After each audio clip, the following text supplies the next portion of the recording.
பிரியமானவர்களே, இன்றைய சமூகத்தை கொஞ்சம் நம்முடைய கண் முன்பாக கொண்டு வருவோம்.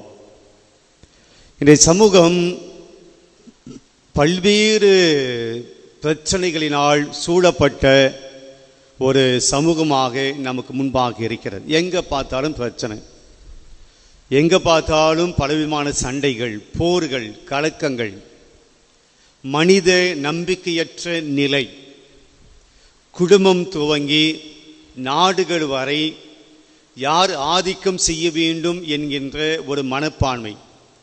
நீ பெரியவனா நான் பெரியவனா, நீ முதல்வனா நான் முதல்வனா என்கின்ற இந்த ஒரு போக்கானது, கருத்தாக்கமானது, இந்த ஒரு சிந்தனையானது எல்லாருடைய மனங்களில் திணிக்கப்பட்டிருக்கிறது.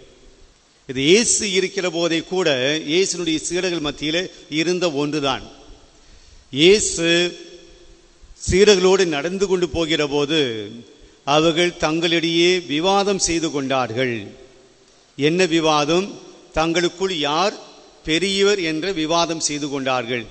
பாருங்க, இயேசுவோடு இருந்தவங்க, இயேசு கூட நடந்தவங்க, இயேசுனுடைய போதனையை நேரடியாக பார்த்தவங்க, இயேசு எப்படி தன்னை தாழ்த்தி கொண்டார், அவர் எப்படி ஒரு பணிவான ஒரு தாழ்ச்சி உள்ள ஒரு மனிதனாக, ஒரு கடவுளுடைய மகனாக இருந்தார் என்பதை நேராக கண்கூடாக பார்த்த அந்த சீடர்கள் கூட இன்னைக்கு அவங்க தங்களுக்குள் யார் பெரியவன் என்று பேசிக்கொண்டார்கள் என்று வேதத்தில் படிக்கிறோம்.